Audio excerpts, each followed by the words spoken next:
Today's news from Korea. Hana Bank is accepting applications for special retirement at the quasi-retirement age in the second half of this year. The target audience is employees over the age of 40. According to the banking industry on the 18th, Hana Bank will accept special retirement applications for general employees over the age of 40 who have worked for at least 15 years as of this month by the 19th. Special retirees are selected through deliberation by the Personnel Committee. They are scheduled to leave the company on the 31st. Upon special retirement, you will receive an average wage of at least 24 months and a maximum of 36 months, depending on your rank and age. Managers born between 1968 and 1970 receive an average of 31 months' wages, and managers and staff members receive an average of 36 months' wages. They can also receive school expenses for their children, medical expenses, and re-employment and job change subsidies.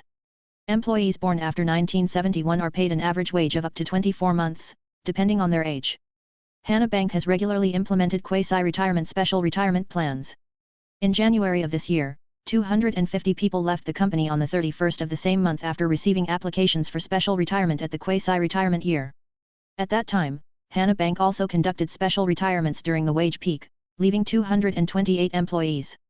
An official from Hana Bank explained, "We are implementing special retirement at the quasi-retirement age to provide early job change opportunities for older employees and to streamline the workforce structure in the changing financial environment." Since the government recently announced various financial support measures for vulnerable groups such as small business owners and young people, the issue of equity is heating up. The financial authorities will cancel up to 90% of the debts of self-employed people who have difficulty repaying their debts due to business closures, etc. Some are concerned that this measure may lead to moral hazard, such as reverse discrimination with borrowers who have faithfully paid off debts or debts can be resolved if they endure. As a result of this measure, the burden on banks that lent money has doubled. According to financial institutions on the 17th, the Financial Services Commission plans to induce banks to adjust their debts at the same level as the Startup Fund even after financial support measures such as extension of loan maturity and deferment of repayment are terminated in September. This is interpreted as meaning that the bank is to carry out debt adjustment for some self-employed people who were not eligible for support in the process of receiving applications for the Startup Fund by the end of September. Previously, the FSC ordered banks to voluntarily extend 90 to 95% of loans to small businesses after the maturity extension and repayment deferral measures were ended. The FSC plans to purchase the debts of the self-employed who have difficulty repaying their debts due to business closure or bankruptcy through the Startup Fund. If eligible for support, the deferral period can be up to 1 to 3 years, and repayment in installments up to 20 years. The financial resources of the Startup Fund are limited to 30 trillion won. As of the end of last year, the financial authorities classified only about 500 trillion won of debts for self-employed and small business owners as normal transaction debts out of 660 trillion won, excluding real estate rental business, subject to policy support. In the end, the bank and the Startup Fund must absorb the insolvency for the remaining loans. From the bank's point of view, there is a risk of further insolvency. There are already voices of dissatisfaction with the lack of pre-coordination for banks to voluntarily re-extend loans to small businesses by 90 to 95%. A commercial bank official said, "Measures such as excessive debt reduction or uniform re-extension of financial support can go beyond moral hazard and affect the financial system based on credit ratings." The Youth Special Debt Adjustment System introduced by the FSC has been embroiled in an unfair controversy over whether the government's budget should cover the losses caused by debt investment. This measure provides support such as interest reduction or deferral of repayment even before delinquency occurs. The general program only reduces interest on delinquency, but the special program reduces interest by 30 to 50% for low credit people under the age of 34. During the grace period of principal repayment, up to 3 years, the interest rate is only 3.25% per annum, up to 15% per annum for general programs. The FSC expects that up to 48,000 people will be able to reduce the interest burden of 1.41 million to 2.63 million won per person per year. A. 35, an office worker, said, "Cryptocurrency is not taxed on profits yet, but it is not persuasive that the government comes out and reduces the interest because it is impossible to pay off debts due to losses. Only those who save and pay interest are at a loss," he said. In response to this controversy, the FSC said, "We will minimize moral hazard by designing support targets and screening criteria in detail." However, the number of multiple debtors in their 20s increased by 23.4% to 374,000 in March this year compared to the end of 2019, raising concerns about loan defaults. At the International Mathematical Olympiad, IMO, where the world's gifted students compete, all the Korean delegation won medals and took second place.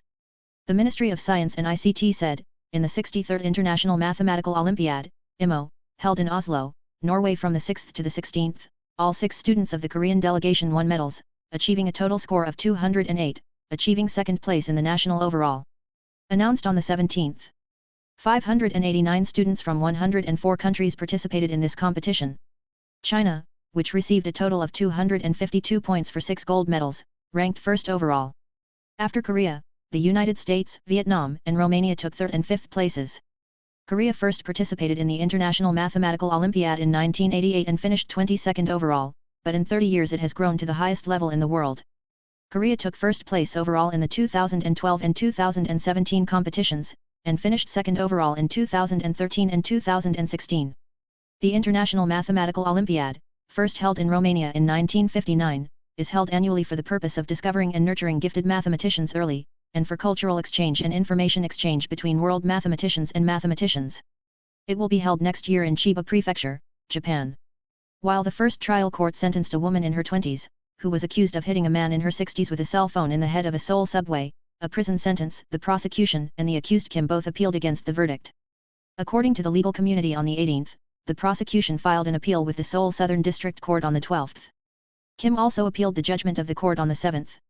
Previously, Judge Jianbiam Shik of the Seoul Southern District Court sentenced Kim to 1 year in prison on the 6th on charges of special injury, etc. At the time, the judge said, Kim has admitted all the charges related to this case, and there is no history of punishment exceeding the past fine. When I protested against it, I was beaten several times with my cell phone, so the guilt is not light. Kim was first indicted in April last year on charges of hitting the head several times with a cell phone when he and a man in his 60s got into an argument on the way to Gayang Station on Subway Line 9 in March. At the time, when drunk Kim spit on the inside of the train, the victim grabbed the bag and prevented him from getting off. The case was originally scheduled to be sentenced last month, but the prosecution resumed the case as the prosecution charged additional charges of assault and the case was merged. Kim was also found to have hit a passenger with a bag in hand while arguing with a passenger on Subway Line 1 in October last year. At the previous trial, the prosecution demanded 2 years in prison, saying, "Please consider the fact that you inflicted injuries with dangerous objects, that an agreement was not reached with the victims, and that you used violence against multiple victims." Kim's side has admitted to the allegations of the charges, but has shown to the court that they have worked hard to reach an agreement. He also mentioned that he had been bullied for a long time in the past. In his final statement, Kim's side appealed for leniency, saying, "I'm really sorry and I'm reflecting a lot. Debts that coin investors can't pay off, in the end, diligent repayers bear the burden." The principle of eliminating debt by the judiciary and government authorities is spreading in all directions. As the interest burden of debt to ant increases due to the effect of a large increase in the base rate, policies to appease the public's mind are pouring out. Due to the huge amount of blood tax poured into it, the entire nation is in fact taking on the debt of the debt struggle. Kim Joo-hyun, chairman of the Financial Services Commission, said, "It is the beginning, not the end," and foretold additional shocking support measures. The conscientious patients, who suddenly had to pay off the loans of the debts, are buzzing, saying, "It is unfair to live by paying interest hard for a living that does not exist." The Financial Services Commission reported on the status and plans of the Financial Sector Livelihood Stabilization Project Implementation Status and Plan containing financial support of at least 125 trillion won at the second Emergency Economic Livelihood meeting held by President Yoon Suk-yeol on the 14th. This is the first financial policy of the new chairman Kim Joo-hyun. The core of the FSC's plan is debt-to-loan cancellation. The special youth debt adjustment introduced by the Financial Services Commission reduces the interest burden on the debt of low-credit youth by up to 50% and provides a full reduction in delinquency interest. In addition, regardless of the original loan interest rate, the loan will be repaid at a low interest rate of 3.25% per annum for a grace period of up to 3 years. Considering that the interest rate on credit loans has already entered the 5% range per annum, this is an unprecedented benefit. This is not the first time the government's debt elimination policy has been implemented. Earlier, the Seoul Rehabilitation Court caused controversy when it decided not to reflect the loss in calculating the repayment amount if those who failed after investing in coins or stocks from the first applied for personal rehabilitation. In the past, if you invested in Bitcoin with 100 million won in debt and had only 30 million won left, the repayment amount was calculated based on the principle of 100 million won, but now the standard is set at 30 million won. From the creditor's point of view, they have to bear the burden of losses due to the failure of their debt investment. As populist-inspired big policies are pouring out one after another, the hearts of those who are faithful are burning. In particular, the voices of anger are loud in that the financial and judicial authorities directly used stocks and coins as a target for bailouts for those who failed. It is criticized that the government is twisting the principle of self-responsibility, the basic principle of investment. Public opinion is getting worse. A 34, an office worker, raised his voice, saying, "You can do it with a coin, but while you're sarcastic about why you go to work, you've been pouring out your savings diligently, but the government is stepping in and making people like me stupid. In the financial tech community, the government encourages speculation, and even if you owe money from gambling, the state will get rid of it. It is an idiot to live on a salary. The debt that the government took the lead and paid as no money will be borne by the faithful patients as it is. This is because blood tax is directly invested in helping to relieve the debt tuition and the young cool people.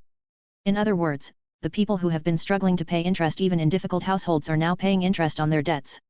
A commercial bank official said, if the government presses the stores, banks, to eliminate the credit value, loans, how will the loss be compensated, said.